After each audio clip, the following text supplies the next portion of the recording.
प्रथम अध्याय के तृतीय बल्ली के 7वें मंत्र को सुनते हैं। यस्त्वविज्ञानवान् भवत्यमनस्कः सदा शुचिः न स तत्पदमाप्नोति संसारं चाधिगच्छति।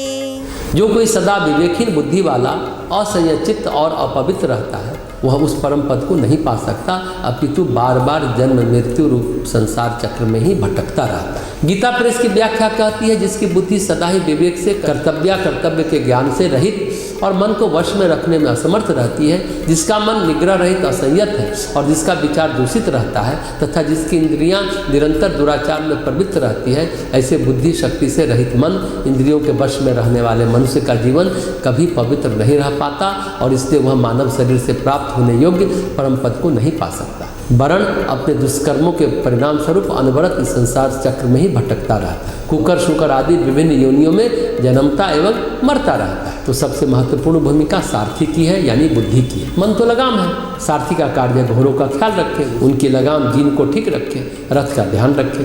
बुद्धि ठीक है तो फिर शरीर ठीक है, इंद्रियां ठीक है, मन सब ठीक है। यह मंत्र सारथी यानी बुद्धि की महिमा में कहा गया। उपनिषद की भाषा में बुद्धि को विज्ञान कहते हैं, क्योंकि बुद्धि तर्क करती है, विश्लेषण करती है, बुद्धि निष्कर्ष निकालती है। बुद्धि से ही सारा विज्ञान संचालित होता है। अगर बुद्धि मन के लगाम को काबू में नहीं रख सकती, उसमें स्थिरता नहीं है, चंचलता है और अपवित्रता है, तो फिर जीवन सही सही नहीं रह सकता है। जीवन को ठीक ठीक रहने के लिए बुद्धि का ठीक ठीक रहना जरूरी है, क्योंकि बुद्धि निर्धारण करती है, बुद्धि लक्ष्य तय करती है, बुद्धि दिशा तय करती है, बुद्धि मंजिल तय करती है, बुद्धि रास्ते के अवरोध समाप्त करती है, बुद्धि विचारशीलता के साथ आपको सुझाव देती है। आप तभी संपूर्ण हो जब आप आत्मवान हो। तो बुद्धि के दायित्व बढ़े चढ़े। कोई भी अहंकारी व्यक्ति संपूर्ण नहीं होता।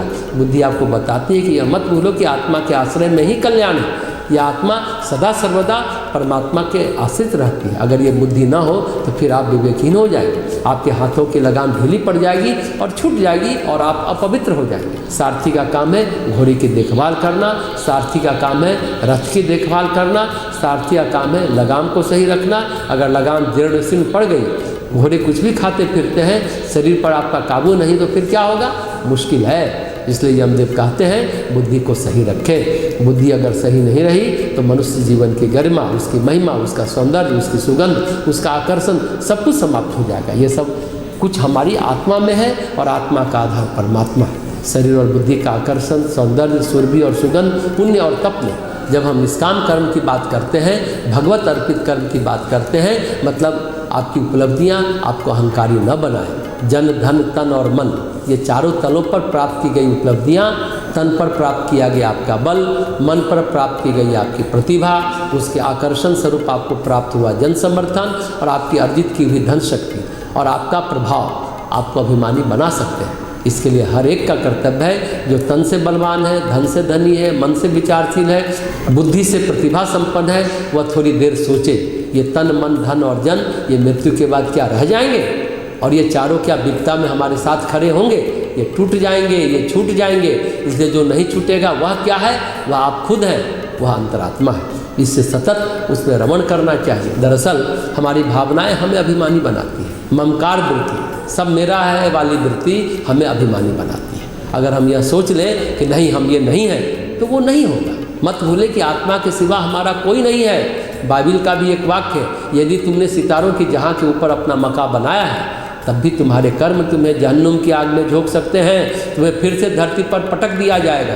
यदि किसी घड़ी तुम्हारा सारथी ऐसा हो गया, यानी ऐसी बुद्धि हो गई, तो जहन्नुम की आग में झोंके जाओगे, धरती पर पटके जाओगे। उपनिषद में हम शुद्ध आत्मा की चर्चा करते हैं और स्मृति में हम लोक चर्चा करते हैं। बाइबिल के कुछ अंश को पढ़ने पर लगता है कि हम वेद पढ़ रहे हैं, उपनिषद पढ़ रहे हैं। यदि प्रकृति में आपने सर्वोच्च पद प्राप्त कर लिया है, तब भी यदि कर्म दूषित हुए तो आप पटक दिए जाएंगे। जहाँ दो हो या जहाँ एक, होते हैं प्रकृति के अंतर्गत ही, प्रकृति के बाहर कोई जहाँ नहीं होता। यह बात उपनिषद भी कहता है और यह बात वेद भी कहता है। वेदांत के समस्त ग्रंथ कहते हैं प्रकृति पर्यंते संसारे।